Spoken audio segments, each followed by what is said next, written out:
I'm Travis Cox, like Ben said. I am a owner of a team in Louisville, Kentucky. I've been in real estate for 11 years, and I look like I'm 12, but I've been in for 11 years. Got in when I was 19, and own a mortgage company. I founded a technology app called GreenStats, and here recently, I now work for KWRI as a labs manager.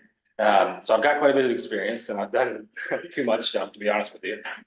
So you'll probably hear me say not to do some things, but at the same time, I've got enough experience, to at least share with you what's good and what's bad and how to get started. So before I start more about myself, that's the worst part about all my talks, by the way. I never know how to introduce myself.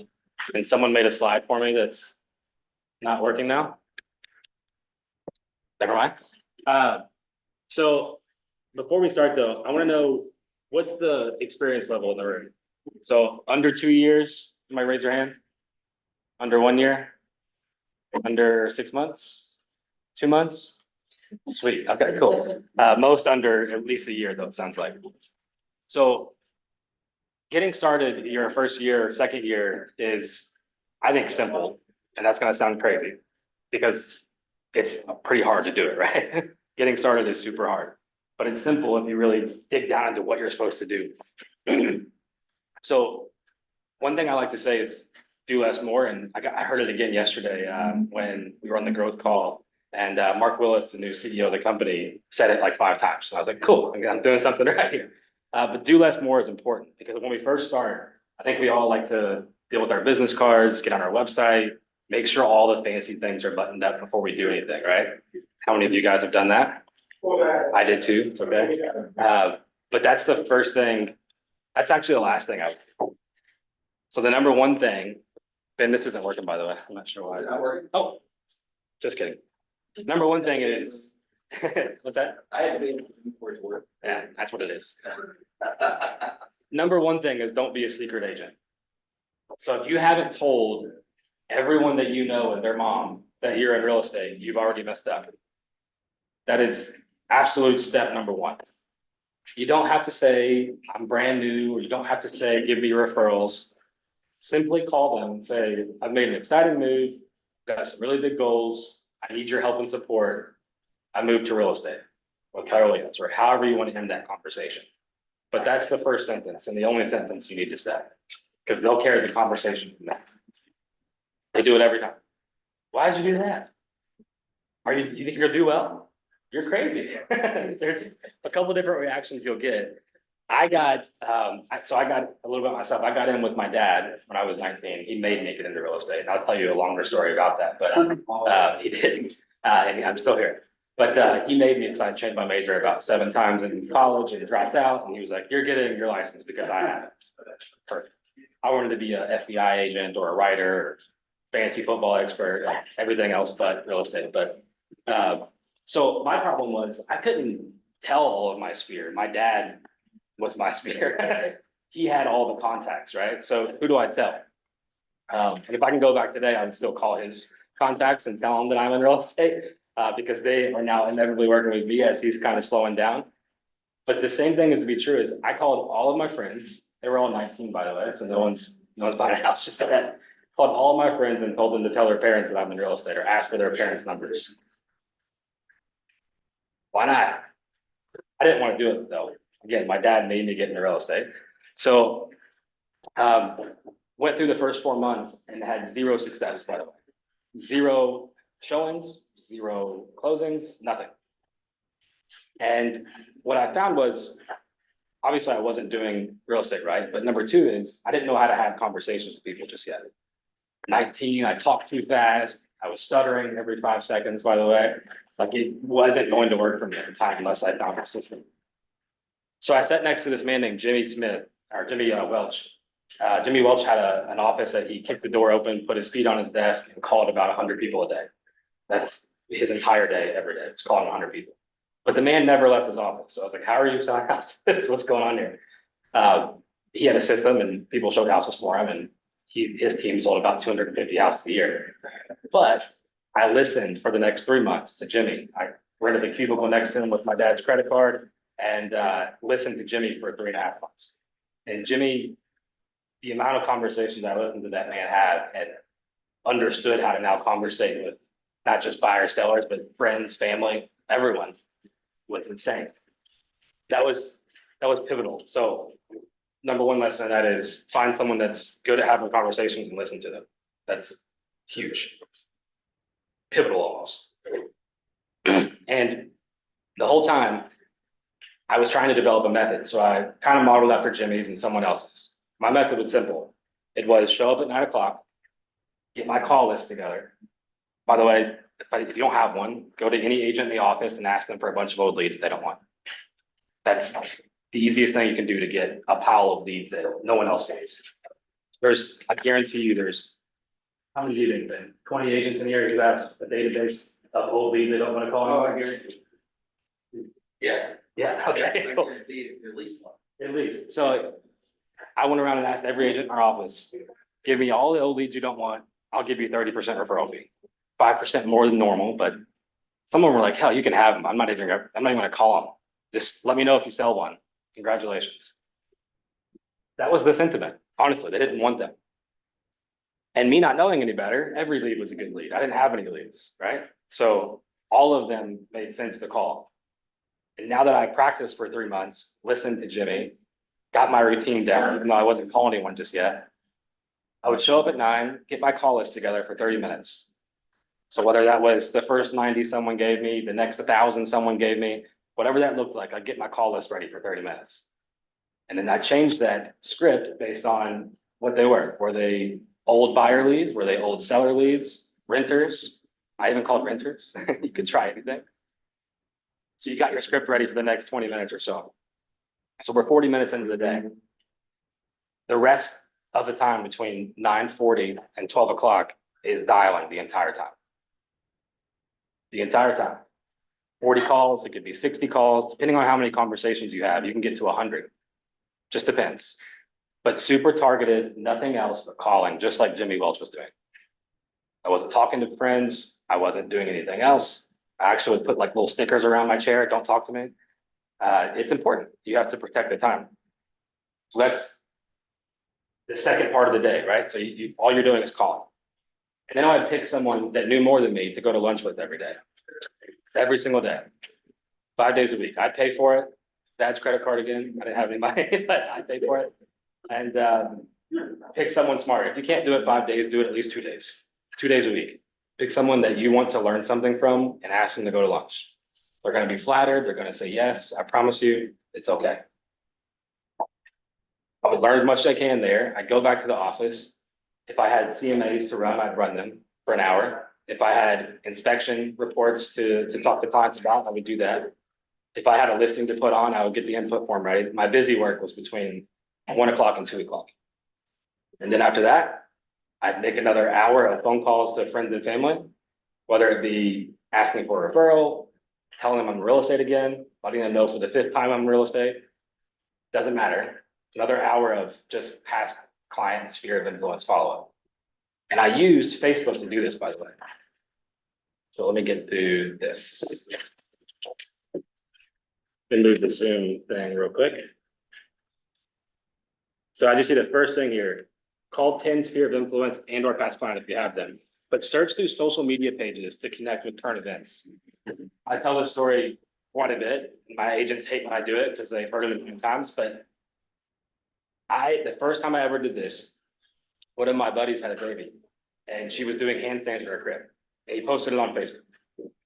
I have no idea why I decided to call and talk about that, but I called and said, hey, I noticed your kid was doing handstands in the crib. That's funny. I didn't have a kid yet. I didn't know what else was going to happen after that conversation, but I knew I needed to connect with some people in my sphere. And he was like, yeah, it is funny. Like, yeah. It was the most awkward phone call of my entire life, but we talked for an hour. And that person transacted with me 6 times over the next 2 years. The investor bought his own personal properties, sold a personal property, and then bought 4 rentals. All from that phone call. If I haven't made that phone call, that's not happening, by the way. Because I kind of knew him, kind of didn't. I was scared to talk to him. And yeah, I used the most awkward entrance you could possibly get. But that's proof in the pudding that it doesn't matter what the content is. It doesn't matter what you're saying. All that matters is you do the job. It's as simple as that. And that's why I say it's simple to get started, because we put way too much pressure on what to say, when to say it, how to say it. And all we have to do is search through social media to find a few current events and talk about it. It could even be a football game. It doesn't matter. It could be the hit we just talked about. Imagine me calling you and talking about that. Know you're a Colts fan. And I say, that hit was crazy. Like, yeah, it was. Why are you calling? I don't know. Have a good day. They know you're in real estate once you tell them a couple times, once you post about it enough. They know you're in real estate. So when you're calling, they secretly know back there why you're calling. They know you're not just calling to chat, but you're not saying it. So it's not creating some bit of, weird tension. And it accomplishes the same goal. You're just staying top of mind always. And that's how you really build to get started and make it simple on yourself. So number 2 is the social media 15 touches, messages, likes, and or comments. Every single day, if I'm you, I'm taking a portion of my day and doing the 15, the 555. If you want to go crazy, do 20. And I challenge you not to just do likes. Likes are not as important as the comments, the messages, or the shares. So find a person that you think you should add to your sphere, or that you may know that transacts quite a bit. This could be an investor, this could be a builder, this could be someone that moves often, this could be someone that has a big sphere themselves that you want to get in touch with. Find someone or several people that you can do this with, and constantly share and like and comment on their post. Maybe you have a hit list of 30 people that you're constantly going to first to like, share, and comment, or maybe you're just doing random people. I would even go back and find some of the people that are friends with my friends, acquaintances, right? And do this with them.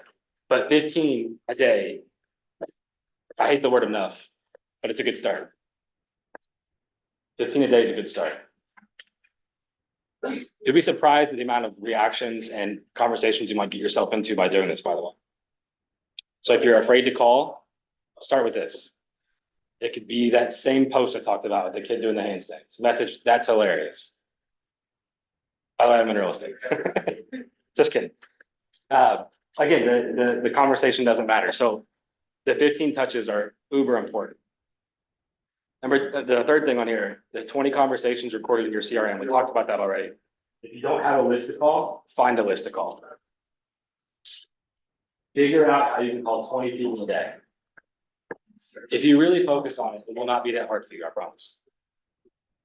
But if you wake up and say, I don't know who to call, and you get in the office and you say, I don't know who to call, and then you ask Ben, who do I call? And you ask someone else, who do you call? You're gonna look up and it's 2 o'clock and you didn't do anything. That happens quite often in real estate, by the way. Quite often. I just got a text from one of the agents before I got here on our team that said, can you send me some more leads? I don't know who to call today. But yeah, he's gonna have some more leads here in a minute. So ask anyone in the office for some leads. Try to get 20 to start. 20 conversations is ideal. If you can't get to 20, start somewhere, get 10 and work your way up and make that a huge goal of yours. Because you have to start small somewhere to get to the bigger goal of selling. I'm sure all of you want to make $100,000, right? It's kind of like the typical goal that everyone has when they get into real estate, make 100. But that number is so large and conceptually hard to visualize unless you start doing something every day. So focus on that small goal first. 10 conversations a day, 20 conversations a day. Go to 40 conversations a day. Then 24 houses, 36 houses seems pretty simple at that point. Because the amount of conversations that you'll have lead to referrals, lead to more interactions with other people who might give you referrals, leads to deals with big investors, the whole 9 yards. So try to get to 20 conversations to start. I'm going to trip over this before the day is over, I promise. Next, search for pipeline active clients to schedule showings with. So with all the old leads that you accumulate, or maybe you already have some, maybe you're running command ads. By the way, command ads, $100. You have $100 to spare. I promise you'll get 250 leads. I want to say promise. Sorry, I take that back. I bet you'll get 250 leads. If you don't, call me. I'll figure out a way to get you 250. But Start with command ads if you don't have them too. Put $50 in there, $25, you'll get some people to call, I promise. Now, once you've accumulated some people, you're gonna search through all of those clients. They're all gonna be on the website at some point. They've all at least got on the website once, right, to become a lead. See, any of them are active at all. And by the way, Command has a new feature if you're using Command that shows most active. We're really proud of. So what that means is if anyone's logged into the website, looked at a property, favorited a property, asked to schedule a showing, they'll pop up. There's 25 that pop up on the right side of your command every single day. Start with those. It's the easiest ones to start. They're looking for houses. But call them. Call them or text them, send them a property, and ask them what they think. Simple as that. No one's ever gonna be mad at you for sending them properties, suggesting. They might tell you I'm mad at you, but that's when you stop, right? But if they're looking, they're obviously wanting to look for a property. Find out their search history and send them something that matches. And you can even preface with, you don't have to respond back. I say that quite often. You don't have to respond back, but here's one that I think might work for you. Doing that over time, if you have your hit list of 20 clients, 30 clients that might be looking, or 5, doing that over time, looking at the hot sheet every single day for a property that might fit what they're looking for. It works. We built our whole business off of that. Getting into connection and conversation with people, sending them properties, whether we knew what they wanted or not, by the way. Hey, here's one that looks cool. I'm not looking in Louisville. Cool, where are you looking? You can turn any situation around, right? So look for those active clients. Command makes it easy for you. And send them properties. Next thing I'd like to do is figure out what their timeline is. Timeline and motivation are the 2 most important things, in my opinion, for conversations with leads. There we go. Move this to the middle. So with any lead that you get, this is a conversation that you're having. By the way, I hate scripts. Hate's a strong word, but I do. I suck at them. Like I said, I used to stutter when I was 19, just starting. So a script was like my worst nightmare, by the way. When you stutter and you have to read something, you're done. Conversation's over. So this completely changed my outlook on conversations. LPT mama. And you'll see motivation, agent, and appointment are the highlighted ones. If I don't know my lead's motivation, it's going to be very hard for me to pinpoint what I should do next with them. Very hard. Motivation is, I had a baby. We don't have any more room. Motivation is I just got married. Motivation is I got a new job. I just moved to Fort Wayne, Indiana. That's your motivation. Motivation can mean a bunch of things. It could be, retirement, investment properties, downsizing. There's all different scenarios, right? But when I know that motivation, I can now use that to my advantage and for their gain. As a real estate agent, your job is to help them do what they want to do. If they tell you I need to move because of X, your job is to help them get there. And we can motivate them on their own motivations, right? But without that, I'm aimlessly sending them properties. Pure aimlessly. Hope you like it. Tell me when you want to go see one. How much do you think that you'll stand out if I call and say, hey, why are you moving? Number of reasons, right? Versus the next agent, what do you want in a property? Tell me what you're looking for. They tell them, conversation's over, they send them a list, they never talk to them again. That happens to, I would say, 80% of the leads that most agents get their first time. And what we forget is, and I know this to be true, 80% of leads who actually get into the conversation with you, by the way, 80% of leads who actually conversate with an agent work with the first person they talk to, whether you are good or bad. So again, using the word simple, how simple does that sound? You should just communicate with as many people as possible, right? But knowing the motivation, especially in a competitive market, knowing the motivation will help you beat out anyone else. It will. Because again, if you're calling a lead and you're just simply asking what they're looking for and you sending them properties and they have the automated link and they get it every now and then, and maybe you call and say, have you been seeing my properties? Yeah, we have. But they're also clicking on Zillow, Realtor.com and everywhere else, talking to 20 different agents a week. You've got to stand out in some way, shape, or form. You have to. And knowing the motivation will help you do that. Number two, let's do the rest. Location, also important, right? No denying there. Price is super important. The timeline, I love to know the timeline. And when I ask this question like this, I say, by when do you want to be in the property? Not when do you want to buy? By when do you want to be in your house, ideally? That's a way different answer, by the way, than when do you want to move? When you say, when do you want to move? How easy it to say, oh, in the next 6 months, I'm not in a hurry. How often do you get that? When you ask them by when do you want to be in the property, they'll pause for a second. They're like,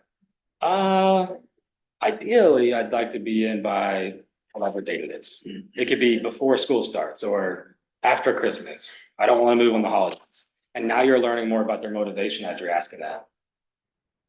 So change that question from when are you looking to buy and when are you looking to sell? And it works for both buyers and sellers. By when do you want to be out of your house? By when do you want to be in the new house? By when if they're in a lease, when does your lease end? And by when do you want to be in the new house? Sometimes there's a gap. They'll go somewhere else. They'll go to the parents, they'll go to another apartment, whatever it is. But ask that by when. So that way you now have in your notes, in your CRM, a expiration date, right? And we can use that to trigger them along the way. Because again, your job is to help them do what they want to do. They told you they want to sell, or they told you they want to buy. They told you why, and they told you by when they need to be done by. So guess what I get to do every couple weeks, every week for the next X months? I get to be that pain point trigger of here's a property. By the way, we're only about 6 months out. We should probably get a move on and starting to get the pre-approval process done. By the way, we're 2 months out. We haven't looked at a house yet. Are you sure you want to move by that timeline? There's nothing wrong with asking that and pushing.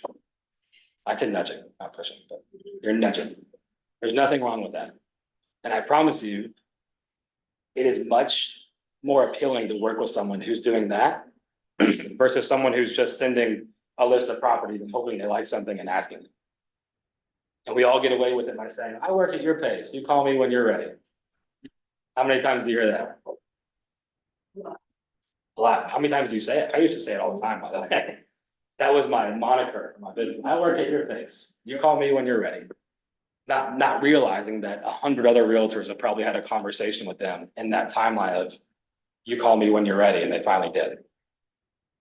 So you can lose some people, you can keep some people. Some people don't like it. But at the end of the day, someone who's truly motivated to transact, truly motivated, will appreciate your touches and your constant nudges of we got to get moving. Because you're there to guide them through the process. Not move when they call you, right? The big step. That was one of the hardest things to learn, to be okay with nudging someone to do what they actually want to do. It's a difficult conversation, but it's super simple. Just, hey, you said you wanted to move by December. It is November. You haven't saw a house yet. Let's change your motivation. What's that look like? And then so agent, super important one. Obviously, you don't want to waste your time. Just simply ask, are you working with anyone? If they say no, cool. Have you signed any agreements? No, awesome. Are you sure? Nothing wrong with asking that. Everyone's gonna say no. You give them the chance to give you, if you give someone an opportunity to answer no to a question, they're likely going to answer it. It's just what I've learned over the years. So you can also say this like, hey, has anybody shown you houses yet? Or, hey, have you transacted with a realtor in the past? Those are all good questions to ask. Is anyone in your family a realtor? I hate losing to family, by the way. I hate going to see a property and then, oh, my aunt's gonna show me. She's not in town this week. That's like the worst burn ever. I hate it. So don't feel bad about asking those questions. They are not going to be offended. In the mortgage and cash conversation, how hard is this for everyone in the room? Not hard? Good. That's awesome. sometimes I get the entire class saying it's super hard. It can be. Especially when you say, are you paying cash or your mortgage? I love asking the question this way though. Just saying, have you talked to any professionals about your purchasing options? Like what professionals? A lender, your financial advisor, you're covering all angles there, all of them. And that way you know if they're dealing with cash or a mortgage too, or somebody else's money. They say, yeah, I talked to my financial advisor, they're probably buying cash. That's a good sign. If they say, no, I haven't talked to anyone yet, the first thing most agents do is say, awesome, I'll send you my lender's contact when you give them a call. What do you think happens next? They never call, ever. As many times as you'll follow up, they never call. So once I know they need a mortgage, the first thing I'm doing is, do you mind if I put you in a group message with my lender and coordinate a call together? They usually say yes. I don't get a lot of no's. And I'm literally putting them in a group message as we're talking on the phone. So that way, by the time they get off, the lender has already responded and said, super happy to call. When do you want me to do it? Or here's the times I can't call. It's just like that conversation when you're going to look at a property and you say, when do you want to go? Versus I can go at 3 or 6, same thing. Instead of saying, when do you want to call a lender?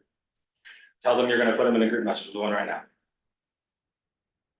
Obviously, make sure your lender's comfortable with that. Some lenders aren't, but. Can you set up a conference call with that potential client and the lender, or you just leave the message? Yeah, it depends. If you have a really good if you have a really good connection with your lender, I love to do an in-person meeting for a first-time home buyer. Knock out the buyer consult and the lending part all in one spot. Feels super professional. It feels like a big deal. And you get much more, I think, honest and accurate answers out of them when you do that. Because it feels like they're going to something super important. They're in a conference room with you and a lender. Maybe you bring an inspector in if you want to go like really all out. But the buyer consultation is a very underutilized tool. Thank you for asking that.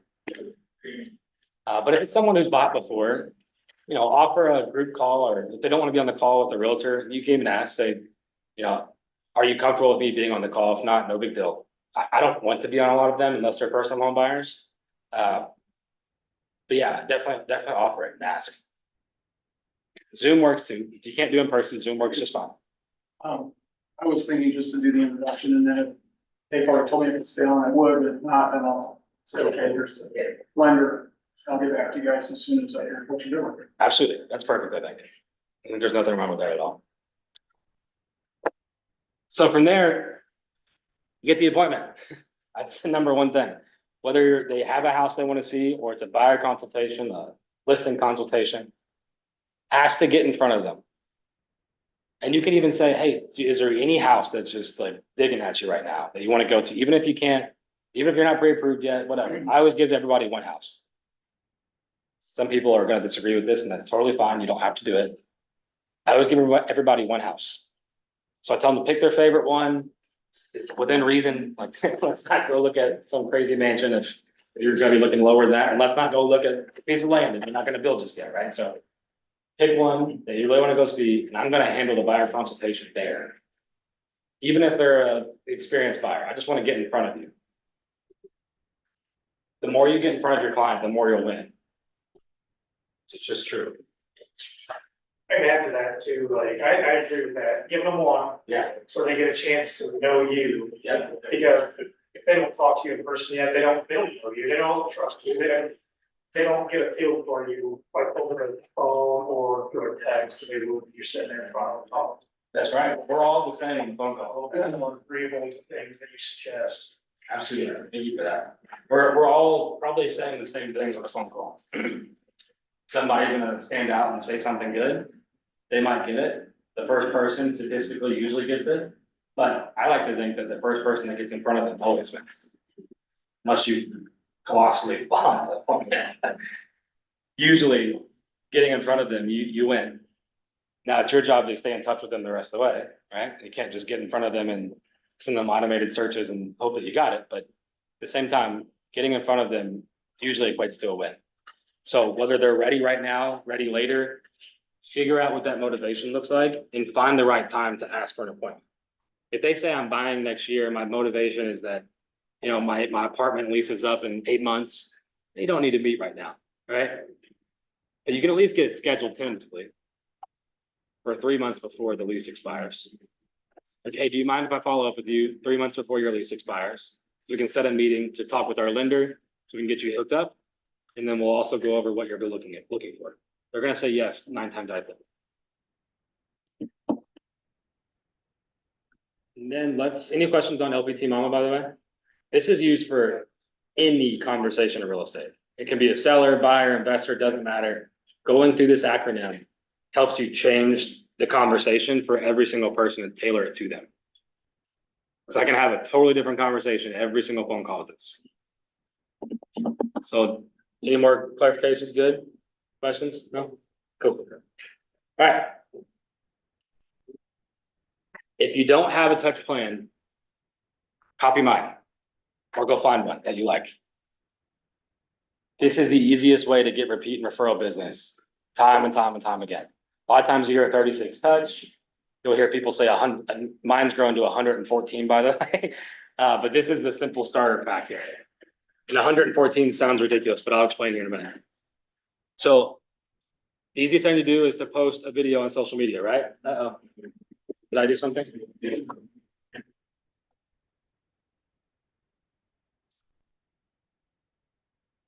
Oh, I hit the clicker, sorry. All right. Use the little thing in the corner to make the Zoom get forward. Oh, yeah, this thing. It's running away from me. There we go. All right, easiest thing to do is a video once a month. Super simple. I told you I'd tell you a little bit about my start of my career, and during those 4 months where I did nothing happened in the next 3 months where I was just learning. I did a video every single day for the next almost, I would say 18 months after that. Every single day, Monday through Friday. Some of them are so stupid, by the way. I would make like a small skit. I would say nothing valuable. And I would just say I'm in real estate. I would sometimes just copy and paste the MLS hot sheet onto my phone so I could read it. I would say, this is how many new listings we had. This is how many pendings we've had. This is how many, closings we had in the last 7 days. And then I would say something goofy. One of the goofiest ones I had was the Louisville Slugger Museum is in Louisville.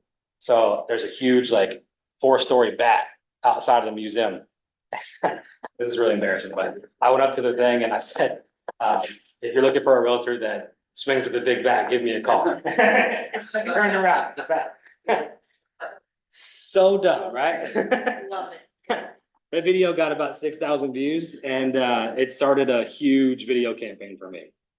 And I would often go to bars, or I was 20 with the fake ID, by the way. So I went to lots of bars and I would often get, you do those dumb videos.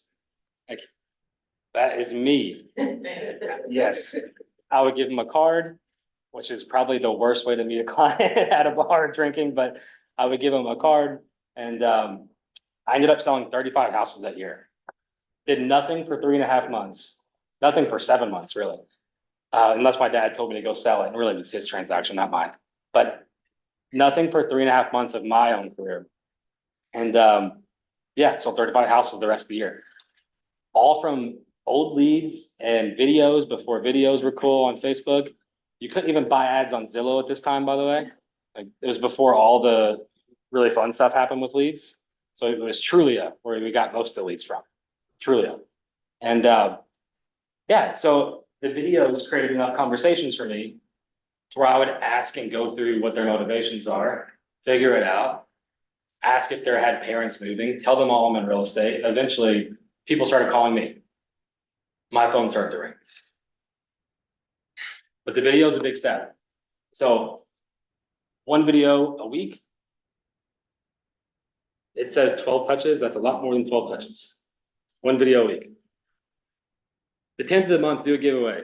This giveaway can be so small, it's not funny. A $5 Starbucks gift card. It could be a $10 Starbucks gift card. It could be a thermos cup. What doesn't matter.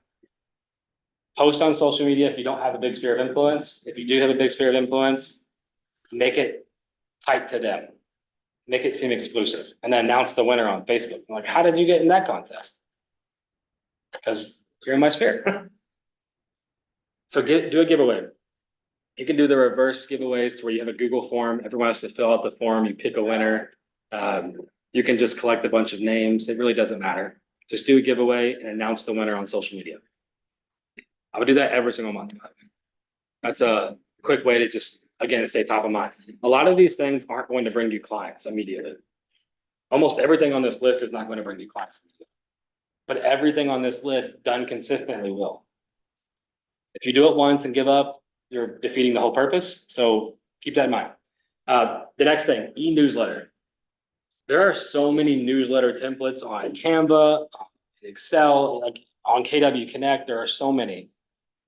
The content doesn't matter, I promise. It does not. You could put your doorknob with Doorknob Realty. And here's my change your, blinds and fall weather updates. Like it really doesn't matter. Now, if you care about your content, put, the MLS listing updates, put your own personal updates, put something you like to do this month. Find some activities. Is there a Christmas light go up around the area? What are some fun things to do this month? Put it in the newsletter. Doesn't all have to be real estate.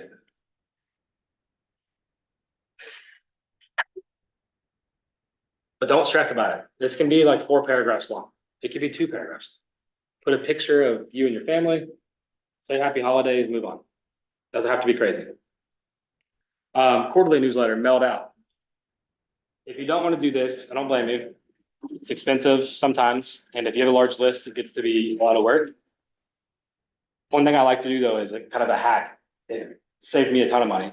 Instead of printing the whole newsletter and then mailing it out, I would print out a postcard, the QR code that went to the newsletter. So I didn't have to create anything else. Just go into that month's newsletter. Because they're probably not opening it anyway, but it's a postcard with my big O face. It's yellow and it has a big O QR code on it. It says scan me. That's all it is. I guarantee 75% of the people never click on it or scan it, but it doesn't matter. I'm in their mailbox again. Once every quarter. And then past client, SOI, and follow-up. Hey, did you get my newsletter? No? Cool. No big deal. How are you? Doesn't have to be anything crazy. And if you don't have past clients just yet, call everyone and their mom again and tell them you're in real estate again. There's nothing wrong. I'm still in real estate. You still haven't sent me your referral yet. Why not? Once a quarter. And events. Events are one of the easiest things you can do. I know it's going to sound super overwhelming at first, but it's one of the easiest things you can do to gain a sort of a following. You're probably going to have an event that gets no one there, by the way. Totally okay. The touches are all that matter. So go find a lender, title company, inspector, anyone that will help give you some money to put an event on. I have not paid for an event that we put on in 4 or 5 years. And we get consistently 60 to 200 people showing up. We just had one last night, in fact. We had a movie theater and we had Santa come. Santa was free. He wanted to get his business out there. We asked him, how can we promote him? He said, have me come to one of your events. I was like, oh, perfect. That's exactly what I was calling for. So Santa comes, they get a picture with Santa. We rented out the movie theater for Wonka for 60 seats. And we had people asking and begging for another one. We got free popcorn and free drink. It was about $1,500 in total and we didn't pay a dime. Inspector, title company, our mortgage company, title all pitched up to cover and insurance, all pitched up to cover. And these guys are looking for ways to get into connection with more agents, to create a connection that you'll be successful, they'll be successful type of thing. So when you go to them and say, hey, I've got 50 people that are interested in coming to this event, my event idea is X, it's going to cost this much. How much are you willing to contribute? I'm looking for a $500 platinum sponsor. I rarely get a no.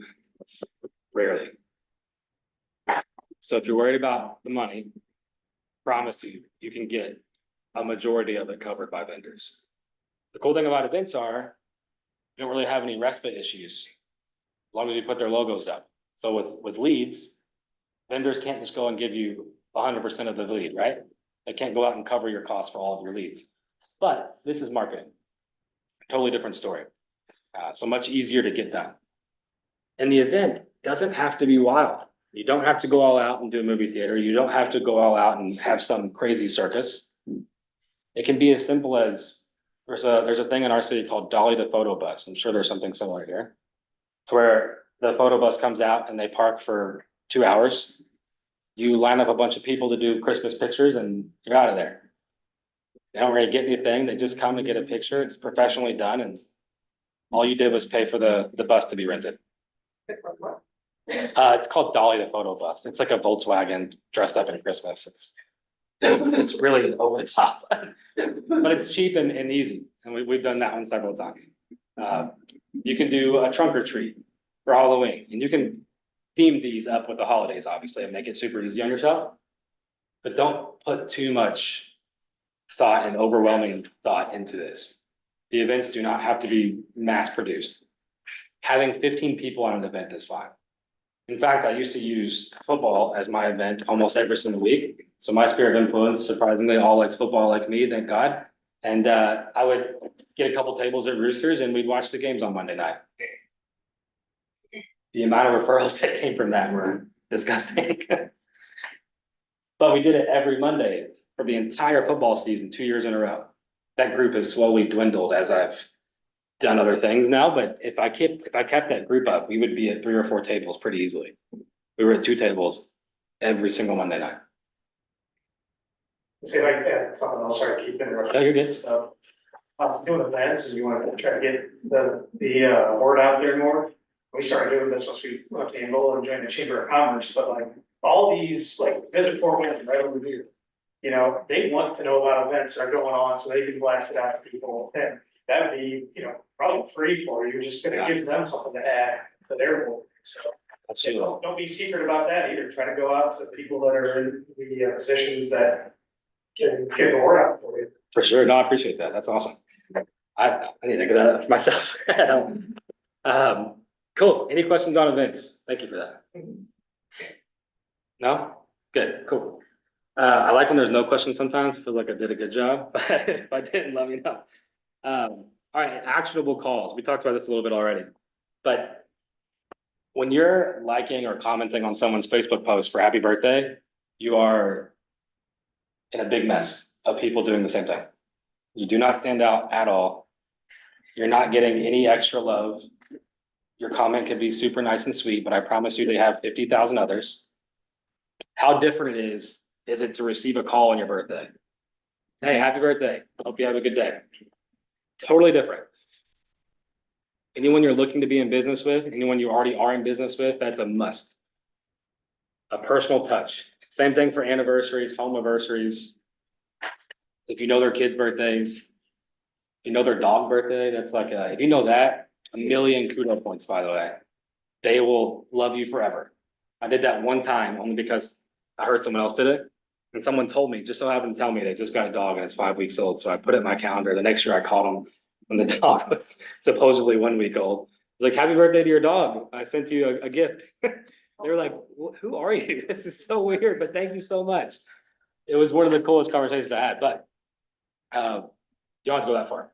I would at least do personal birthday message, anniversary messages, and home anniversaries. And then last thing is the holiday messages. You pick and choose here. Everyone celebrates different holidays, right? So you pick and choose which one's best for you. I cop out and use the easy ones like Valentine's Day and some of the easier ones, Halloween.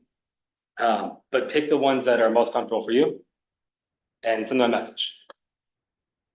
I don't like to say anything crazy. If it's Halloween, I'll say happy Halloween with an emoji. If it's Thanksgiving, I'll say, I hope you get full today.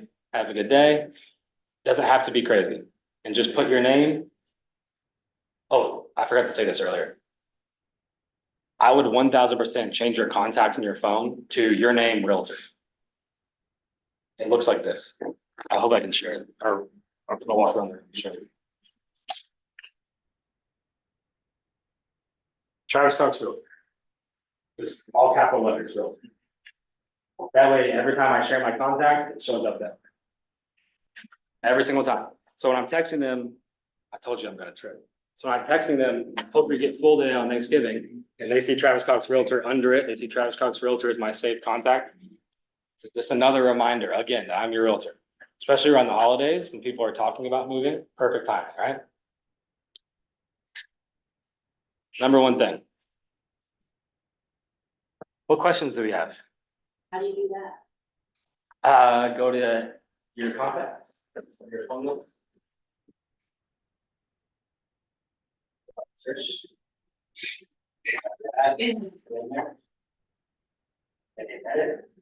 There you go. Put it on the last name. That way it shows up. Where? Just put it in your last name. Okay, so put you on the first line and then put this in the. You could do that, or you could just keep the way it is and then just put hyphen realtor. What questions do we have? We went through about 50 minutes of me talking. Let's hear some of you guys talk. What are your questions? You capture information when you do your events, like a sign of event, for example. Absolutely, good question. So we have a home seller dashboard where we'll ask them if they want to get their home valued. A lot of them say yes, and if they say yes in the Google form, it takes them to our home dashboard link. Good question. Number two, we ask them, are you looking to buy or sell in the next 90 days? Some get yes, some get no. We then, if they say no, we ask 6 months. If they say no, we ask a year. It's like a knowing trickle down of questions of, are you looking to buy or sell? And then we ask, do you have any kids attending? What are their birthdays? Like, we want to know everything. That can seem creepy at first, but once you do it over time and time, they know you're just doing it to send you like a little pop-by gift or a surprise and delight, as Brady, you know, Brady Sandal is luxury guy, and he calls them surprise and delights. I always remember that for some reason. Hold it, Good what? question. Surprise and delight. Like the dog birthday, surprise and delight. Got a bone today. What other questions do we have?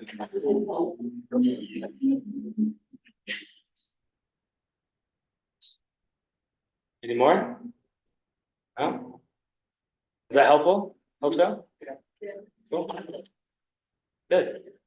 All right, I think lunch is gonna be here in like 5 minutes, in fact. Yeah, I think so. I'll double You like check this, you left about 5 minutes to figure that. out. Did he? Okay. Yeah. Cool. Well, appreciate you all. I have another class after this. We're talking about AI, more about team building. There's a lot of topics, to be honest with you, but much more about my story and whatnot. So feel free to stay. No problem. That'll start at 1 o'clock.